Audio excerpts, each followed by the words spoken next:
This is the problem we're faced with. It's not an economic problem. It's not a problem to be solved by prosperity. Somebody's going to remember one of these days that tyrannies can be prosperous.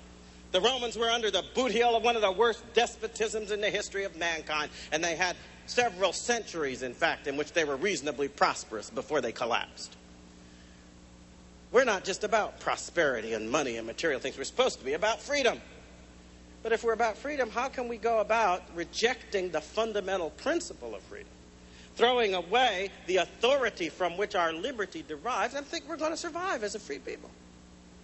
See, this is my problem. I think this through. I look at it. It seems fairly clear and simple to me, and I see no way to escape it. We're either going to face this, or we're going to lose our liberty. And this little time we're going through now, prosperity, patting ourselves on the back as superpower, don't think this lasts. Great trials are coming, great tests and great challenges, some of which are being built up right now by the treachery of this administration in giving our secrets and technology to what will be the most determined enemy we can have in the next century. I shudder to think we've been through good times and bad. We've faced down wars. We've gone through great depressions, but we did it all on the basis of a heritage that acknowledged the living God and his role in this nation's life and as the foundation of authority and conscience and liberty. If we throw that away, as we have been doing, what shall be our treasure? What shall be our moral resource when we face the challenges and difficulties of the future? We got through all those things in the past because our founders weren't afraid to acknowledge God in the Declaration, and Washington wasn't afraid to acknowledge him from every public platform. And others, when we faced the difficulties of war and the challenges of economic life, would stand and lead this nation in prayer, as was done on the day we launched our forces into battle on D-Day. And yet now we are made to feel ashamed of that heritage of faith, which is not just this or that sectarian faith. It is the American faith. It is the American creed. And without it, we cannot sustain the heart and soul needed to keep this nation strong and free. We've got to get back to this, and it's not an easy road. It's a road that will require that we acknowledge that if our rights come from God, they must be extended to our posterity. We do not have the right to kill them in the womb. It's an understanding that will acknowledge that we cannot be indifferent to the moral challenges that are killing us.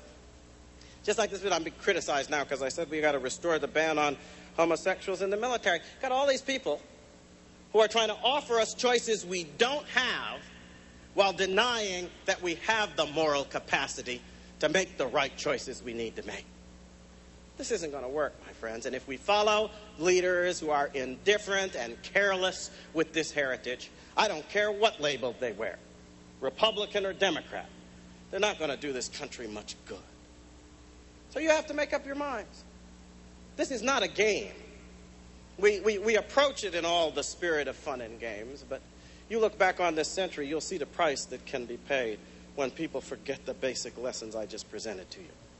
The deaths mount up by the millions, and the horrors are multiplied. And in the next century, for all you can be as optimistic as you want, we will be armed with science and technology that could produce far greater horrors than anything we have seen so far. With that greater ability and knowledge must come greater moral capacity and responsibility, or the earth will perish. This is not the time to forget our standards. It's the time to renew our commitment to that creed and faith which establishes those standards. I hear a lot of talk about how we need to overcome our divisions and racial grounds and all this. You want to unite America? Then have the guts to call America back to the common ground of moral principle which defines our common national identity, which transcends race and creed and every kind of division, and which makes us one nation under God in whom we trust.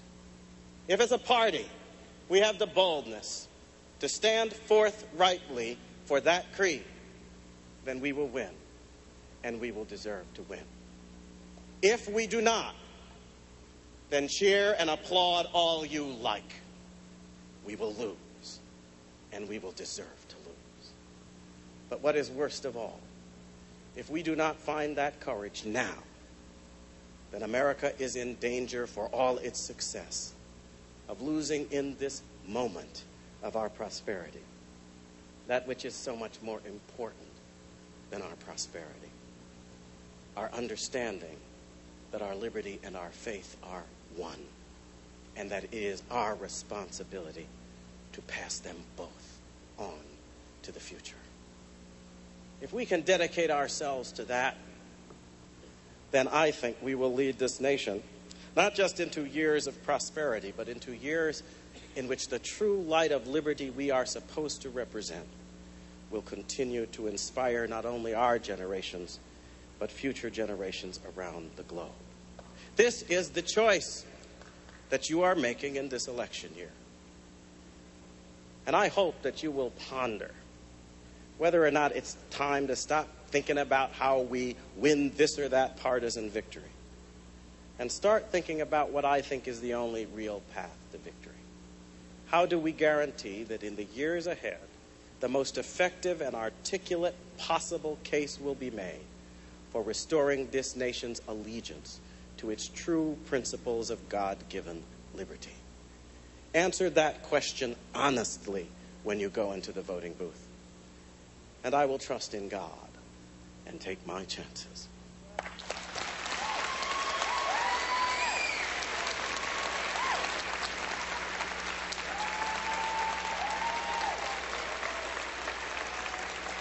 Alan Keyes, ladies and gentlemen.